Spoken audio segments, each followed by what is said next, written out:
Alrighty, we're going to answer the question for you on how to make a delicious gazpacho soup.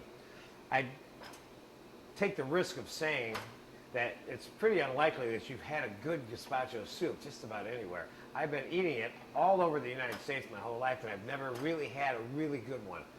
And not to sound vain, but this particular one I think you'll like, and it's very good. First, a brief history on the soup itself. This is a Spanish preparation, and this began as a salad in Madrid called the Gazpacho salad. Slowly, over years, it changed and became a soup. One of the things about Gazpacho soup, which kind of separates it from a lot of other food preparations, is that very much like a Caesar salad, Gazpacho soup is owned by the whole world. People make it everywhere, not just in Spain. You can go in all different kinds of restaurants and get a gazpacho soup. They don't have to be a Spanish restaurant. The other thing that's interesting about this, just like the Caesar salad also, is that not only does the whole world of ethnic cooking own this soup, they all kind of have their little twist that they put on it too. The one common denominator that's consistent through all of them is it has tomatoes in it. You know, I still haven't seen a tomato-less gazpacho soup. I've seen people take this soup and put it in a batch freezer and make gazpacho sorbet and then scoop it into an avocado with some lettuce and shrimp and have it for lunch too. There's a lot of things that have been done with this soup in other shapes and forms too. It's been reduced and pureed and served hot as gazpacho sauce during the Nouvelle Cuisine craze of the 70s. So it's a very flexible soup, but it's one of those soups, of all the soups that are in this particular course, this particular lesson has more emphasis on the seasoning of this food, because this soup is not cooked, it's about how it's seasoned and garnished. It's not about the cooking. There is no cooking. Basically, this is going to be a pureed tomato soup that has some vegetables and spices and some herbs and oils and croutons and stuff in it. Now, this makes it harder for it to be really good, and that's probably why you haven't had a really good one out there.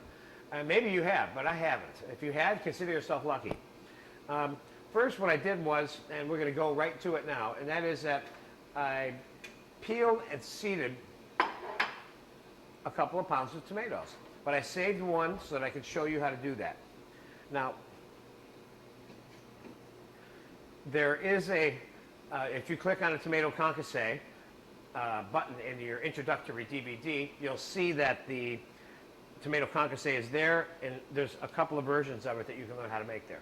But I did this because this is the primary basis of the soup, so I thought I would repeat it here.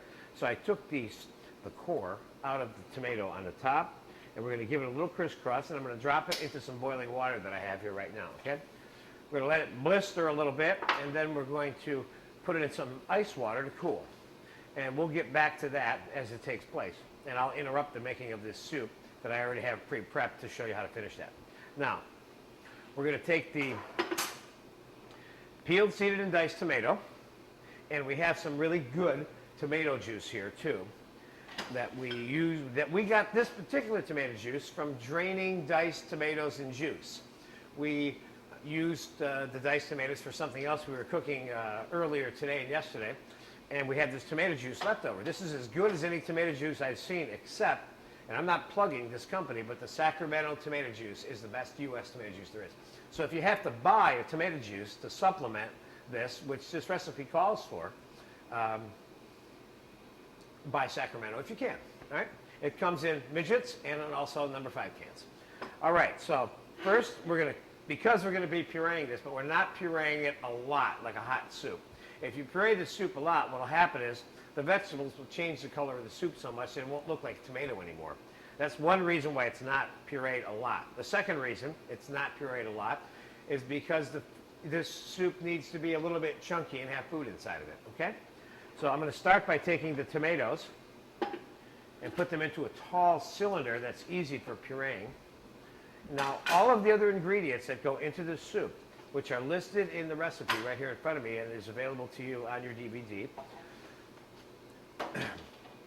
you need to get them all lined up. There's some moderate preparation. Getting this all done, this took me about 20 minutes to set this up to make this soup. But this soup, will make, about 4, 5, 6 nice servings. So we're going to put a little bit of olive oil in the tomatoes. Now, this soup, unlike all of the others also, which I told you, requires all the it's all about the finishing of the soup itself. You need to get improvisational about your additions. It's one thing to have the list of items here that are required to be used for this soup according to my recipe. But the amounts, you have to play with this a little bit to make sure that you get it right. Because some of your food might not have the same intensity of some of the food that I had experience with when I wrote this recipe. Starting with the tomatoes or the olive oil, okay?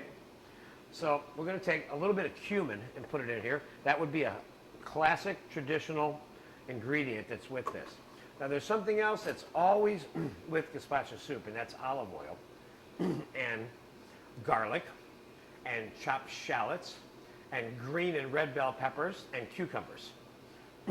How they get into the soup, whether they're used for garnish or they're pureed as part or added to the soup after it's pureed, those are some flexible questions that you'll have to answer for yourself. I'll show you a version here that works really well. But remember, this soup is made and garnished so many different ways by so many different people that it's gotten to the point where there's no actual codified recipe that is one and whole. Okay, it's a little bit like a cream soup. Okay, a lot of ways to make it. It comes out good all those times. So we're going to take a little bit of garlic and put it in here. And we're going to take a little bit of shallot and put it in here. The shallot and the garlic are very essential here. We're going to take a little bit of green pepper and put it in here. And we're not going to take any red pepper or cucumber and put it in here. It's going to modify the way the soup looks. We're going to take some tomato juice and put it in here, but just enough so that we can puree this mixture, okay? Meanwhile, I got to get this tomato out of the boiling water. It's blistered, as you can see. Okay? And we'll put it in the ice water. When it cools, I'll show you how to finish that tomato off. And so for now, we're done with the boiling water over here, which is good.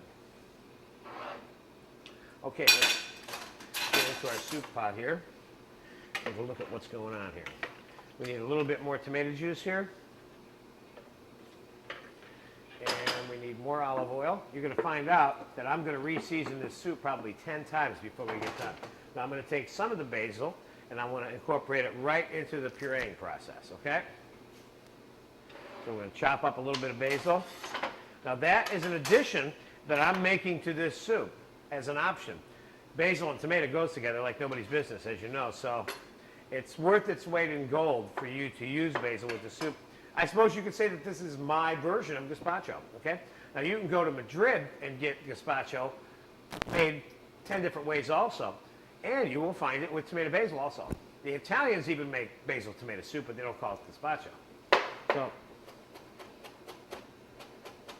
let's take the basil and put it in there, and now let's do a little bit of the zapping with our blender stick. And again, you can do this recipe in a food processor. You don't have to have the blender stick. And you can do it in a regular bar blender also. The most important thing for you to understand before you begin the process of hitting this electric button to start this soup is don't over puree it, because you want chunks of food and you don't want to discolor it so much. And the more you puree the vegetables, the more it will change the color into a less of a red and more of a pink. Okay, so here we go.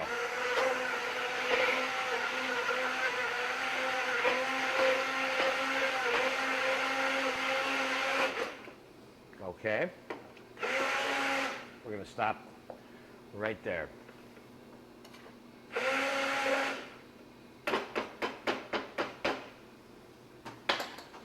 Now, the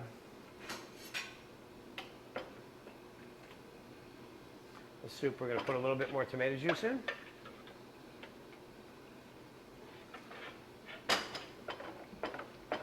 Now we're going to begin the process of tasting the soup and finishing the seasoning. By the time we get this in a bowl with the croutons, you'll find out that that's all this soup is about, like I said, finishing the soup.